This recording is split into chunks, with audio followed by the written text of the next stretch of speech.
Kita next di video kedua. Pada video kali ini kita mulai dari jenis pagu pada penyusunan anggaran. Kayak kita udah belajar di PPKN dulu, itu ada 3 jenis pagu. Ada pagu indikatif, itu dibuat di bulan Maret. Nah, ini tuh review KPJM plus kalau ada inisiatif baru gitu. Review KPJM ini yang kita bahas di awal tadi. Nah, ini yang tingkat jangka menengahnya gitu kan.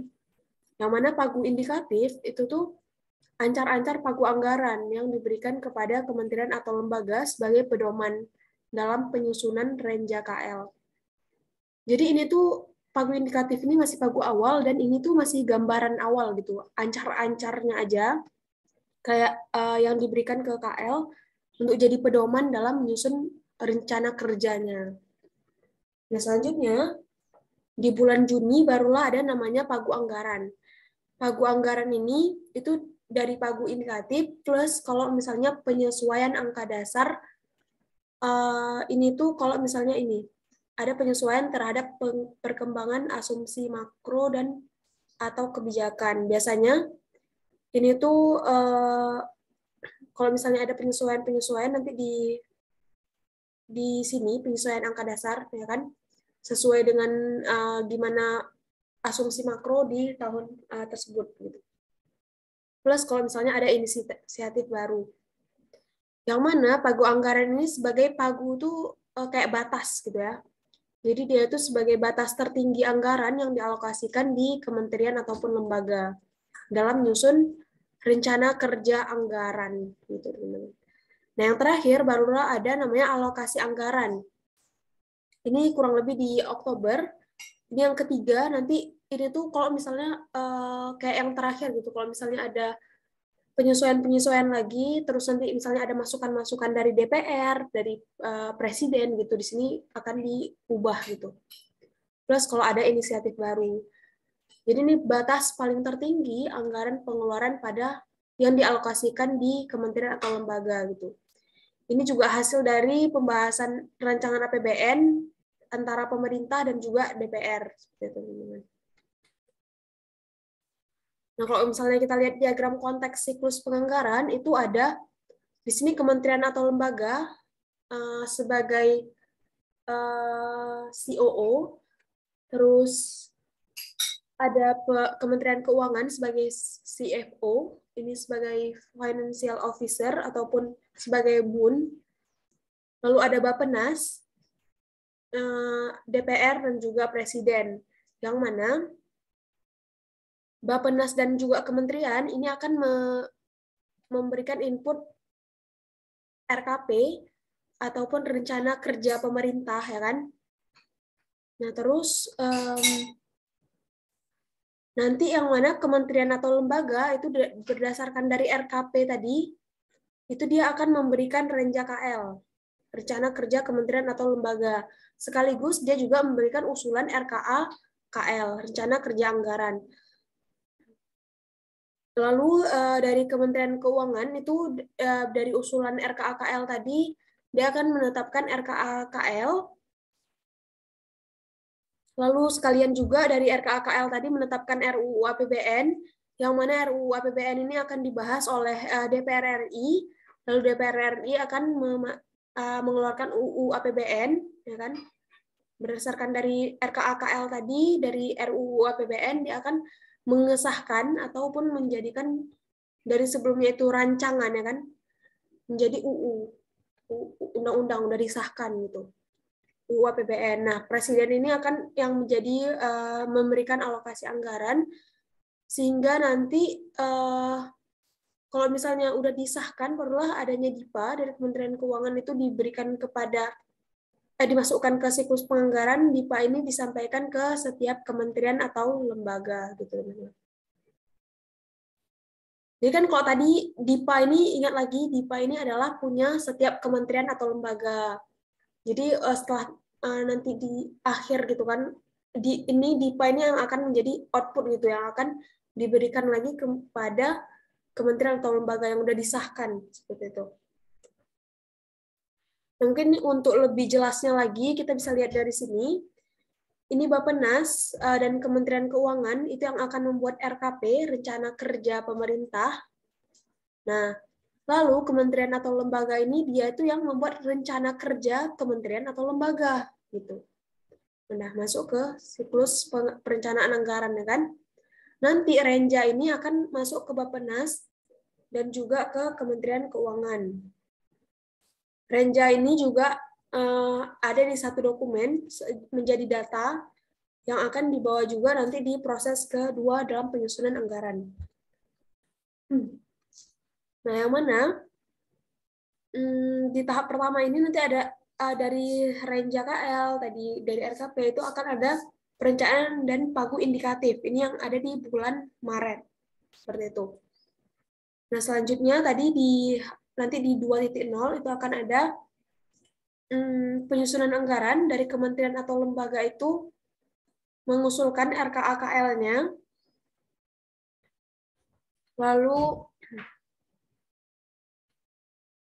Lalu nanti akan ada barulah di sini diberikan alokasi anggaran kepada setiap kementerian ataupun lembaga.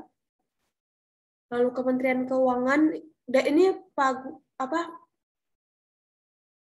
anggaran itu sebelumnya dari Kementerian Keuangan ya, dimasukkan Kementerian Keuangan. Dia juga yang menginput RKAKL seperti itu. Nah, nanti Presiden itu akan mengeluarkan UU APBN dan juga Kepres terkait rincian APBN. Selanjutnya nanti RKAKL ini akan masuk ke data untuk menjadi dasar dalam penyusunan dokumen pelaksanaan anggaran ataupun DIPA. Nah, penganggaran ini masuk ke tahap 3. Lalu tadi UU APBN ini dan rincian APBN udah masuk, terus akan dipaparkan dan ke DPR RI, ini ke sini. Lalu juga akan barulah nanti ada UU APBN gitu. UU APBN yang sudah dibicarakan oleh DPR. Nanti UU APBN ini jadi sebagai pedoman juga dalam penyusunan dokumen anggaran yang output akhirnya yaitu DIPA. Gitu teman-teman. DIPA ini kan nanti barulah DIPA ini dari si Kementerian Keuangan ya kan. Nah, terus Kementerian Keuangan ini akan menyerahkan nanti ke kementerian atau lembaga gitu. Yang mana pastinya DIPA ini udah tahap akhir gitu, udah output yang mana udah disahkan oleh presiden seperti itu. Ini kira-kira pengembangan sistem informasi dilakukan secara bertahap sesuai dengan hasil identifikasi kebutuhan dan kesiapan proses bisnis. Dia prosedur penganggarannya dari KPJM dan sebagainya. Oke. Nah, di sini ini lebih detail lagi dari proses anggaran, teman-teman. Jadi ini untuk pendetail lebih alurnya itu diberikan lebih detail lagi. Mulai dari arah kebijakan dan prioritas pembangunan nasional. Jadi di sini kan kita setiap negara itu ada arah kebijakan dan prioritas pembangunan nasionalnya gitu kan. Yang mana ini biasanya dibicarakan oleh Bappenas. Jadi Bappenas ini dan Kemenkeu itu menyusun RKP yang tadi RKP rencana kerja pemerintah. Lalu kementerian atau lembaga menyusun rencana kerja kementerian atau lembaga. Selanjutnya nanti ada penyusunan dan penerapan pagu indikatif. Jadi di sini barulah penyusunan awal RAPBN ya kan. Karena ini baru pagu awal ya. Tadi yang pagu indikatif itu pagu awal. Terus surat bersama tentang pagu indikatif atau RKP. Barulah nanti RKP itu ditetapkan, penetapan RKP. Di sini meliputi Kementerian Keuangan, Bappenas, dan juga DPR RI. Yang mana hasil pembahasan DPR itu menjadi masukan untuk penyusunan APBN. Nah, di sini nih teman-teman, kalau misalnya ada masukan-masukan dari DPR gitu kan, pembahasan di DPR itu yang akan menjadi tadi kalau misalnya ada perubahan-perubahan ataupun ada inisiatif-inisiatif baru. Terus di sini juga pembahasan KEM, Kerangka Ekonomi Makro, dan juga PPKF, serta RKP di Badan Anggaran Perpres RKP. Nah, di sini kan tadi udah kita bicarain tentang KEM, Kerangka Ekonomi Makro. Barulah kalau misal nanti dilanjutkan dengan penetapan pagu anggaran. Yang mana tadi ini tuh sebagai dasar apakah apa ya, angka dasar tadi yang apa ada revisi atau enggak gitu. Nah, pagu anggaran ini Kementerian atau lembaga itu penyesuaian dan penyusunan RKAKL oleh Kementerian atau lembaga. Sementara KL, Kemenkyu dan Bappenas itu melakukan penelaahan RKAKL. Jadi penelaahan ini kayak direview lagi, dilihat nih kira-kira kalau misalnya mau bangun jambatan dengan dana sekian-sekian itu apakah apa ya, apakah itu udah efisien ataupun efektif atau gimana, ditolak atau tidak, itulah ditelaah namanya gitu. Nah, selanjutnya jika sudah lalu di penyampaian RUU dan nota keuangan ini biasa di bulan Agustus yang sekaligus dengan pidato presiden, ya kan? Nah, yaitu pembahasan RAPBN di DPR sampai dengan Oktober dan dengan Banggar dan komisi terkait di DPR. Selanjutnya sesudah penyampaian RUU maka melakukan penetapan RUU APBN di DPR. Nanti di sini disampaikan pagu alokasi anggaran, lalu disusun Perpres rincian APBN, lalu kementerian atau lembaga itu melakukan penyesuaian lagi dan penyusunan RKAKL oleh kementerian atau lembaga. Nah, di sini nanti kementerian atau lembaga, Kemenkyu dan Bappenas melakukan penelaahan lagi terhadap RKAKL. Ingat lagi, RKAKL adalah rencana kerja anggaran. Ya, yang anggarannya gitu. Nah, habis itu penetapan Perpres rencana APBN. Selanjutnya, kalau misalnya udah ada Perpres tentang rencana APBN, udah disahkan, barulah penyusunan DIPA kementerian atau lembaga. Penetapan DIPA, barulah DIPA ini nanti dari Kemenkyu diserahkan ke kementerian atau lembaga. Nah, penyerahan DIPA KL oleh presiden ini hanya sebagai simbolik aja, teman-teman. Seperti itu. Nah, oke, jadi kalau ini sekarang gambaran umum aplikasinya. Kalau tadi kira-kira alurnya, ini gambaran umum di aplikasinya. Jadi waktu kita pertama kali perencanaan anggaran, itu kita pakai aplikasi namanya Krisna. Nah, di sini input dari Krisna, apa aja sih yang dimasukin ke aplikasi Krisna itu? Ada kita menginput informasi tentang visi dan misi kementerian atau lembaga, sasaran strategis, dan juga program dan kegiatannya gitu. Jadi ini masih awal kali, ini aplikasi Krisna nih yang pertama kali gitu, istilahnya kayak awal banget di anggaran, di penganggaran, masih di perencanaannya. Nah, selanjutnya setelah dimasukin ini semua informasi ini ke Krisna, aplikasi Krisna, maka nanti outputnya yaitu adalah RKP, Rencana Kerja Pemerintah, dan juga Rencana Kerja Kementerian atau Lembaga. Output di Krisna akan menjadi input di Sakti, teman-teman. Jadi kalau teman-teman baca di sini tuh bacanya kayak 3 gini, 1, 2, 3. Ada Krisna, Sakti, dan juga Span Sakti. Nanti input di Krisna apa, outputnya apa, outputnya ini akan masuk menjadi input di Sakti gitu. Nanti input di Sakti ini nggak cuma RKP dan Renja aja, ada ditambah data pendukung, KAK, kerangka acuan kerja, RAB, terus kertas kerja, dan lain sebagainya. Nah, selanjutnya, nanti di Sakti ini, setelah dimasukkan input-input ini, akan keluar outputnya itu rencana kerja anggaran kementerian atau lembaga. Kalau misalnya Renja itu rencana kerja, yang apa sih rencana kerjanya? Kalau RKA ini rencana kerja anggarannya, teman-teman. Lalu keluarlah UU APBN dan juga Perpres rincian APBN. Selanjutnya ini akan masuk menjadi menjadi input di Span Sakti, ya kan, RKAKL dan juga Perpres ini. Dan nanti akan menghasilkan barulah di akhir ini saat penyusunan DIPA di Span dan Sakti ini, baru nanti output terakhirnya yaitu DIPA yang akan diserahkan kembali ke kementerian atau lembaga.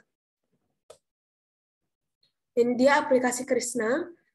Nah, ini kan sebenarnya slide-slide selanjutnya ini lebih mendetailkan terkait ini gitu. Di Krishna ini kepanjangannya adalah kolaborasi perencanaan dan informasi kinerja penganggaran. Jadi dia itu penggunanya adalah kementerian atau lembaga pada Pempus, pemerintah pusat, dan juga Satker, SKPD, itu di pemerintah daerah, di penggunanya.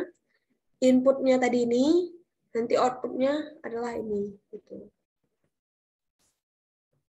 Selanjutnya ada dilakukan proses sinkronisasi data perencanaan dan penganggaran, yang mana di aplikasi Krishna ini kan pertama referensinya itu kayak pembangunan nasional, program kegiatan output prioritas, tadi kan visi, misi, kayak gitu. Nah, ini kan dia berhubungan dengan Bappenas. Kenapa? Karena Bappenas ini badan pembangunan nasional gitu kan. Jadi dia yang ini sebagai referensi untuk apa sih pembangunan nasional yang akan dibangun gitu.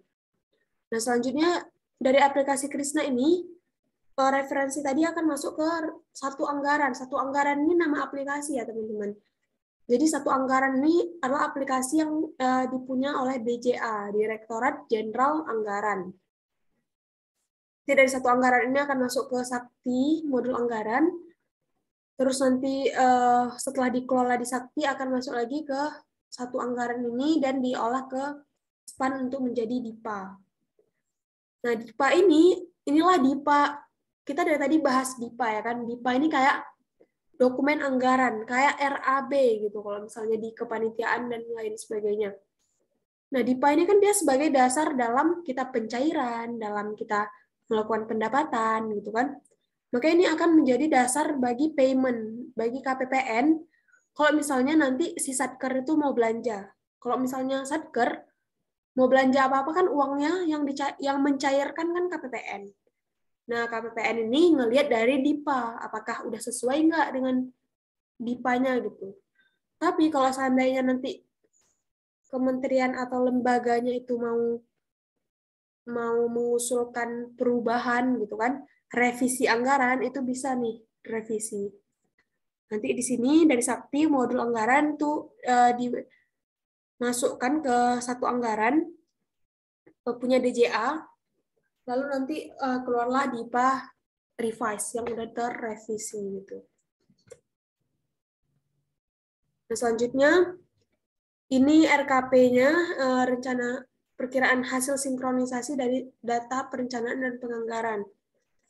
Jadi RKP itu rencana kerja pemerintah, ini yang warna oranye ini itu kewenangan dari Bappenas, dari mulai prioritas nasional apa, non prioritas apa, sampai dengan proyek kementerian atau lembaga. Nah, ini akan masuk ke sini, ke integrasi rencana kerja kementerian, lembaga, dan adik itu arsitektur dan informasi kinerja.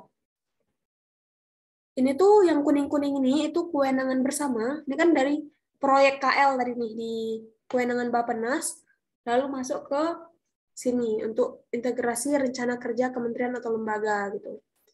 Nah, barulah nanti ini dari KL ini ada unit atau programnya apa, kegiatannya apa, ini output yang prioritas dan output non prioritas ini tuh udah mulai kewenangan Kemenkeu.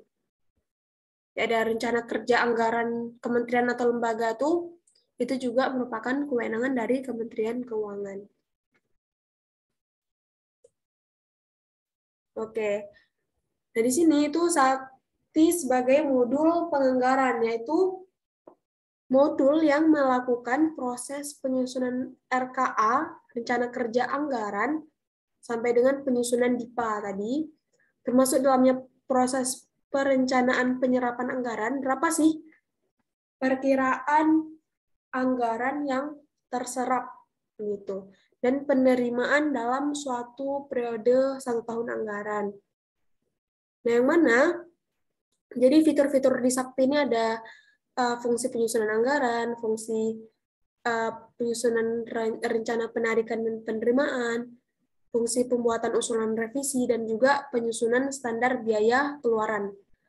Jadi untuk suatu belanja tertentu itu ada standar biayanya, teman-teman.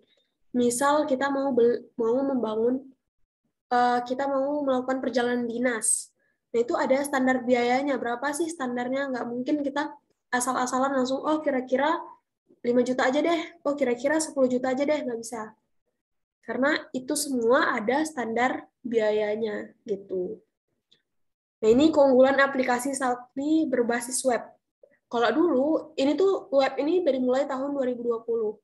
Sebelum ini, 19, 18, dan sebelumnya itu masih menggunakan aplikasi Sakti yang via PC, berbasis komputer gitu.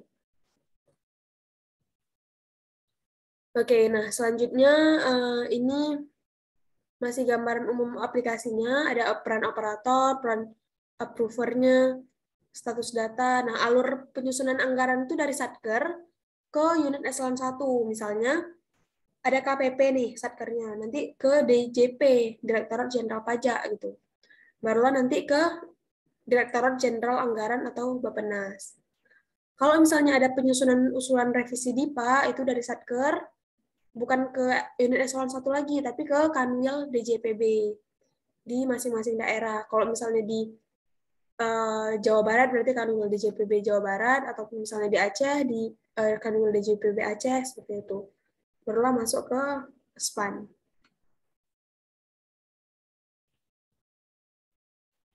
Oke, ini kita udah mulai masuk ke definisi-definisinya, teman-teman. Yang mana yang pertama itu ada rencana kerja pemerintah atau RKP. Ini tuh dokumen perencanaan nasional untuk 1 tahun, gitu, untuk periode 1 tahun. Apa aja sih dalam setahun itu rencana kerja pemerintah gitu. Ini pastinya udah sesuai dengan apa ya, sejalan dengan rencana pemerintah yang penjabaran dari RPJM nasional yang jangka menengah gitu, yang 3 sampai 5 tahun. Nah, selanjutnya kalau Renja KL itu rencana kerja kementerian atau lembaga. Jadi kalau misalnya RKP ini untuk yang pemerintah, kalau ini untuk kementerian atau lembaga. Sama, ini juga 1 tahunan, dan dia itu berpedomannya tuh pada Renstra KL ataupun rencana strategis yang 3 sampai 5 tahun juga. Nah, bedanya tuh ini tadi di pemerintah, ini tuh kalau Renja tuh di kementerian atau lembaga. Ini kira-kira bentuk RKP tuh. Nah, terus ini Renja, bentuk Renja, rencana kerja. Nah, selanjutnya ada KAK, RAB, dan juga kertas kerja. Kalau KAK ini kerangka acuan kerja, yaitu dokumen yang memberikan gambaran umum dan penjelasan mengenai output yang akan dicapai. Ya. Jadi dia itu dokumen mengenai output yang akan dicapai apa sih gitu. Maka dia itu jadi kerangka acuan dalam bekerja gitu, kerangka acuan kerja. Sesuai dengan tugas dan fungsi dari unit eselonnya pastinya. Apa sih fungsi dan tujuannya itu, outputnya apa yang akan dicapai gitu. Kalau RAB ini udah cukup jelas ya, RAB ini lebih mendetailkan terkait dengan anggaran dan biayanya. Selanjutnya kalau misalnya kertas kerja ini, dia tuh rincian belanja, output, sampai detail biayanya. Jadi meliputi ada satkernya apa, programnya apa, kegiatannya apa, sampai detail biayanya. Seperti itu teman-teman. Oke, kita akan bahas di next video.